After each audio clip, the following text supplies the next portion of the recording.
ये आकाशवाणी है। प्रस्तुत है कार्यक्रम सुर्खियों में।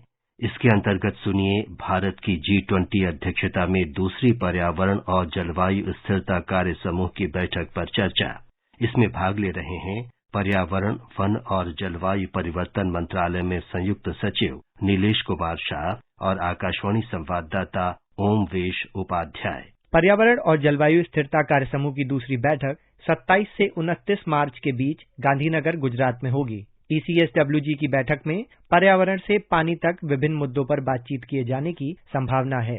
आज इसी बारे में विस्तार से चर्चा करने के लिए हमारे साथ हैं नीलेश शाह, संयुक्त सचिव पर्यावरण, वन और जलवायु परिवर्तन मंत्रालय। मैं आपसे समझना चाहूंगा कि अगर भारत की अध्यक्षता हम G20 में देखें, जो कि कहा जा रहा है कि एक एक्शन ओरिएंटेड, आउटकम ओरिएंटेड और विचार विमर्श को बढ़ावा देने वाली अध्यक्षता है, उसको आप कैसे देखते हैं? ये हमारी जो अध्यक्षता है ये बहुत ही एक्शन ओरिएंटेड है। इस वर्ष भारत ने पहली बार G20 की अध्यक्षता की प्रतिष्ठित भूमिका निभाई है और हमने गर्व और महत्वाकांक्षा के साथ ऐसा किया है। भारत की कार्यनीतिक दूरदर्शिता, इसके समावेशी, निर्णायक और कार्रवाई उन्मुख दृष्टिकोण में परिलक्षित होती है। हाल ही में आयोजित 3 दिवसीय बैठक में पर्यावरण और जलवायु संबंधी कार्रवाई पर विचारों और पहलों का उत्साहपूर्ण तथा गहन आदान प्रदान देखा गया। चर्चाओं में मुख्य मुद्दा संधारणीय विकास और आर्थिक विकास, जो भारत की अध्यक्षता के विजन के अनुरूप है, उसको आगे बढ़ाने के लिए के साथ साथ पर्यावरण और जलवायु परिवर्तन पर परस्पर जुड़े संकटों से निपटने के लिए एक एकीकृत, व्यापक और आम सहमति से संचालित दृष्टिकोण लाने की दिशा में निर्देशित था। पिछली अध्यक्षताओं बॉन चैलेंज, पारितंत्र बहाली के लिए संयुक्त राष्ट्र दशक और कुनमिंग मॉन्ट्रियल वैश्विक जैव विविधता फ्रेमवर्क द्वारा अवक्रमित भू परिदृश्यों की पुनर्बहाली संबंधी कार्यों से संकेत लेते हुए वे प्रतिनिधि सहयोगात्मक प्रयासों के साथ जलवायु परिवर्तन का मुकाबला करने पर सहमत हुए। जैव विविधता और भूमि अवक्रमण के तहत हमारे प्रयास G20 की वैश्विक भूमि पहलों हेतु रोडमैप को सुदृढ़ करने, G20 ज्ञान और समाधान मंच विकसित करने तथा सर्वोत्तम प्रयासों को अपनाने की दिशा में निर्देशित होंगे। चक्रीय अर्थव्यवस्था और संसाधनों के कुशल उपयोग हेतु हमारा ध्यान 3 उप विषयों पर ज्ञान के आदान प्रदान में तेजी लाने और उद्योग गठबंधन के निर्माण को सुगम बनाने की दिशा में केंद्रित होगा। महासागरों और जलीय अर्थव्यवस्था के लिए हमारा उद्देश्य एक संधारणीय और जलवायु क्षम जलीय अर्थव्यवस्था हेतु सिद्धांतों को आगे बढ़ाना, समुद्री कचरा हटाने संबंधी कार्यकलापों पर G20 ओसाका रिपोर्ट के लिए समर्थन जुटाना तथा महासागर 20 वार्ता को सुगम बनाना है। भारत की अध्यक्षता का उद्देश्य पारितंत्र पुनर्बहाली के लिए भू परिदृश्य दृष्टिकोणों को बढ़ावा देना है। हम जलवायु परिवर्तन के दुष्प्रभावों को दूर करने के लिए भूमि अवक्रमण हेतु एक कार्य उन्मुख फ्रेमवर्क के माध्यम से G20 भूमि पहल जैसी मौजूदा पहलों पर भी कार्य करने की उम्मीद रखते हैं। संक्षेप में, भारत की अध्यक्षता का उद्देश्य शिखर सम्मेलन के सकारात्मक परिणामों में गति लाने के लिए देशों के बीच सक्रिय रूप से ज्ञान का आदान प्रदान, सहयोग और प्रौद्योगिकी के खुले रूप से साझाकरण को प्रोत्साहित करना है।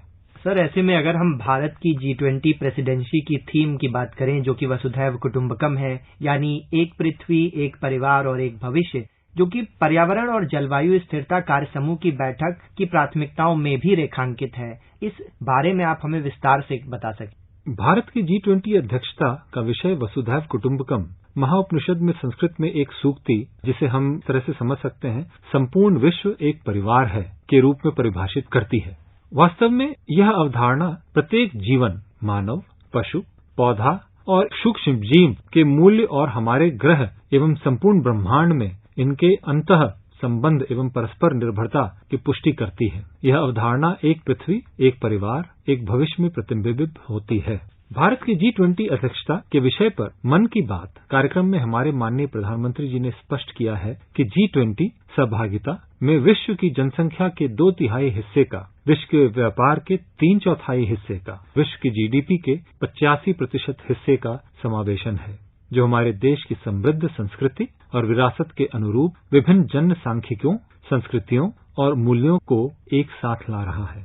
इन तथ्यों से अवगत होते हुए कि पर्यावरण और जलवायु परिवर्तन संबंधी मुद्दे उद्योग, समाज और अन्य क्षेत्रों को प्रभावित करते हैं, भारत ने विश्व को पर्यावरण अनुकूल जीवन शैली यानी लाइफस्टाइल फॉर एनवायरनमेंट अवधारणा प्रस्तुत की है।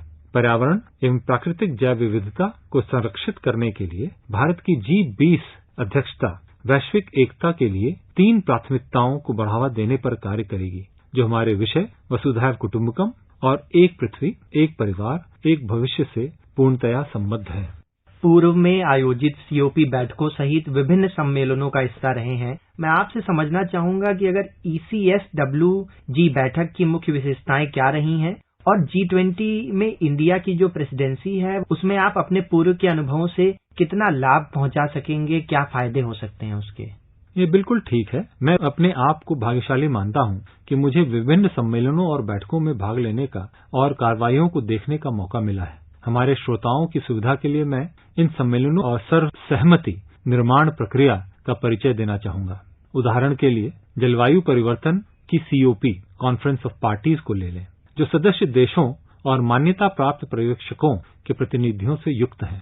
COP जलवायु परिवर्तन संबंधी संयुक्त राष्ट्र फ्रेमवर्क कन्वेंशन का मुख्य निर्णय लेने वाला निकाय है, जो कन्वेंशन के समग्र लक्ष्य के संदर्भ में जलवायु परिवर्तन को नियंत्रित करने के लिए शुरू किए गए उपायों के प्रभावों का आकलन करता है। COP का मुख्य कार्य पक्षकारों द्वारा प्रस्तुत राष्ट्रीय संचार और उत्सर्जन सूची की समीक्षा करना है। उन कई प्रक्रियाओं में से एक प्रक्रिया जिसे मैं सर्वोच्च मानता हूं, वो है बातचीत करना और भविष्य में किए जाने वाले कार्यों पर आम सहमति बनाना। मैं COP की बैठकों से मिली सीख को G20 शिखर सम्मेलन की कार्रवाई में लाने का प्रयास करता हूं, ताकि आम सहमति और सामूहिक कार्रवाई के लिए आगे के रास्ते पर सहमति बनाई जा सके। भारत की अध्यक्षता का दृष्टिकोण कार्य समूहों में जलवायु परिवर्तन की समस्या से निपटने की कार्रवाई को एकीकृत करना है, क्योंकि जलवायु परिवर्तन एक क्रॉस कटिंग विषय है। ECSWG, DRRWG यानी disaster risk reduction working group, DWG यानी डेवलपमेंट वर्किंग ग्रुप, SFWG यानी सस्टेनेबल फाइनेंस वर्किंग ग्रुप और ETWG यानी एनर्जी ट्रांजिशन वर्किंग ग्रुप के साथ मिलकर इस मुद्दे को क्रियात्मक रूप से हल करने के लिए काम करेगा। सर, आज की चर्चा से हम समझते हैं कि दूसरी कार्यकारी समूह की बैठक में जल संसाधन प्रबंधन पर बहुत जोर होगा। ऐसे में हमें कुछ और प्रमुख बिंदुओं के बारे में बता सकते हैं, उनकी जानकारी साझा कर सकते हैं जिन पर सत्र के दौरान विचार किए जाने की संभावना है? आज भारत 140 करोड़ की जनसंख्या वाला विश्व का सबसे अधिक आबादी वाला देश बन गया है। जनसंख्या की बढ़ोतरी के साथ भारत के जल संसाधनों का विस्तार किंतु नहीं हुआ है।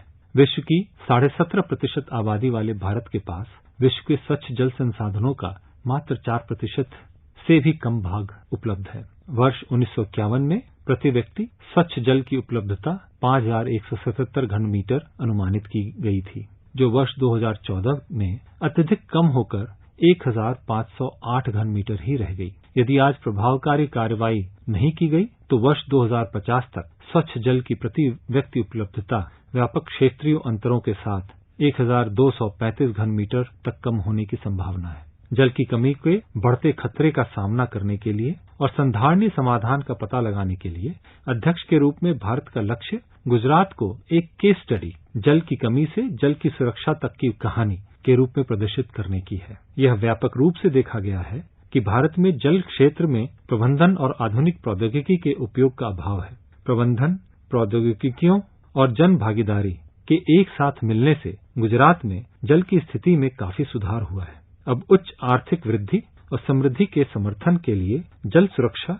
प्राप्त करने हेतु गुजरात की सफलता का अनुसरण करने का मिशन है। जनता, प्रौद्योगिकी, जलवायु और संधारणीयता पर केंद्रित इन पहलों से पूरे विश्व, विशेष तौर पर दक्षिणी देशों के लिए किफायती, मापनीय और विश्वसनीय मॉडल तैयार हुए हैं। जल शक्ति मंत्रालय द्वारा किए जा रहे केंद्रित प्रयास और नमामि गंगे परियोजना, जल जीवन मिशन और स्वच्छ भारत अभियान जैसी नई पहलें चर्चा के अन्य क्षेत्र होंगे। सर, हमारे साथ आज जुड़ने और विस्तार से चर्चा करने के लिए आपका बहुत बहुत धन्यवाद।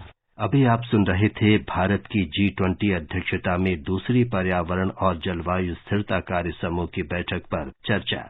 इसमें भाग ले रहे थे पर्यावरण, वन और जलवायु परिवर्तन मंत्रालय में संयुक्त सचिव नीलेश कुमार शाह और आकाशवाणी संवाददाता ओमवेश उपाध्याय। ये कार्यक्रम आकाशवाणी के समाचार सेवा प्रभाग द्वारा प्रस्तुत किया गया। इसे आप हमारे mobile app news on AIR और YouTube channel news on AIR official पर भी सुन सकते हैं।